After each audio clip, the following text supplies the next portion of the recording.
Of course, there's always more to a location than nature, and Coffs Harbour is home to a business that resonates with me on several levels: community involvement, sustainable efforts, and clean, healthy food. It's called The Happy Frog, and I'm sitting down with the owner, Kim Towner, to learn about how her unique idea turned into such a special location.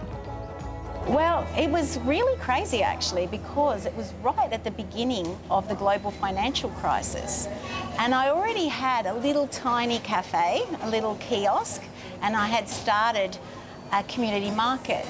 And I kept thinking, you know, the world is changing and people are gonna need to eat more vegetarian food, but they don't know how to do it. And we need to be more local and want to make that happen.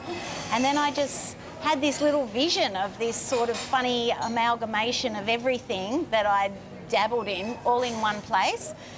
And we called it the Happy Frog because, you know, frogs are a measure of environmental health. If the frogs are happy, the environment is happy. And so the feeling of coming in, I would hope, is a bit like coming home, being in your lounge room.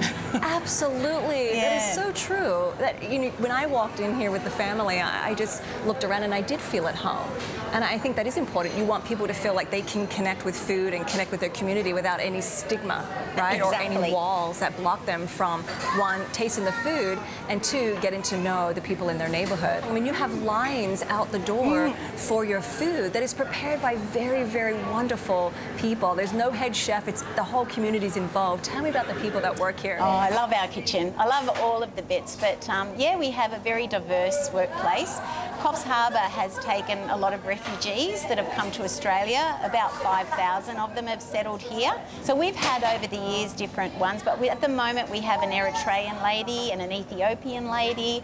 We have two special needs young fellas that work in there too. They are delightful and keep us all happy every day. So we've got this lovely eclectic, interesting mixes of culture that really colours the food. And it really does, because when I look at this dish here, I see all the different influences.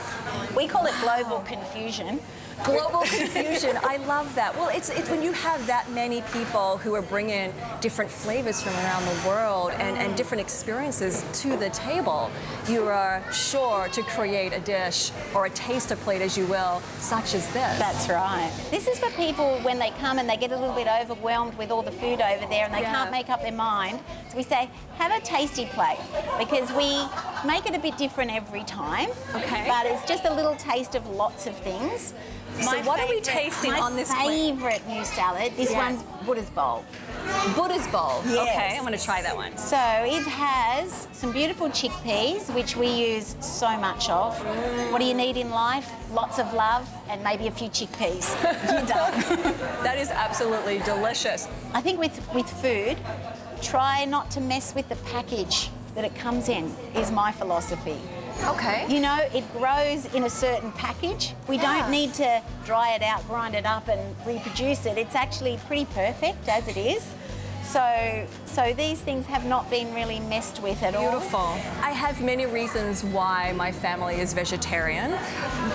Tell me, why do you serve vegetarian dishes? You know, the protein that you get from food-based takes something like 40 times less emissions than it does for animal-based. So that's something right there. Right. We just sort of think if we offer this and make it easy for people to have more vegetarian food in their diet, then, you know, that's that little bit. The more that you eat good food, the more you want to eat good food. And sometimes when we've been eating all the brown and white food, we crave more and more and more of it because our bodies are actually starving.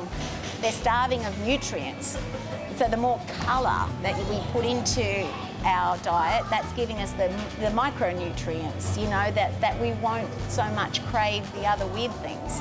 That's the way I look at it. Well, I understand that there is a mantra that floats around in the air here, that happiness starts with everyday choices. What does that mean to you?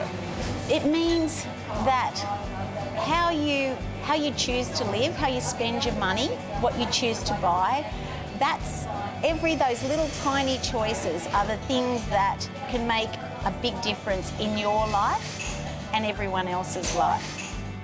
Again, we discover that happiness has something to do with our communities. Even Francs know that.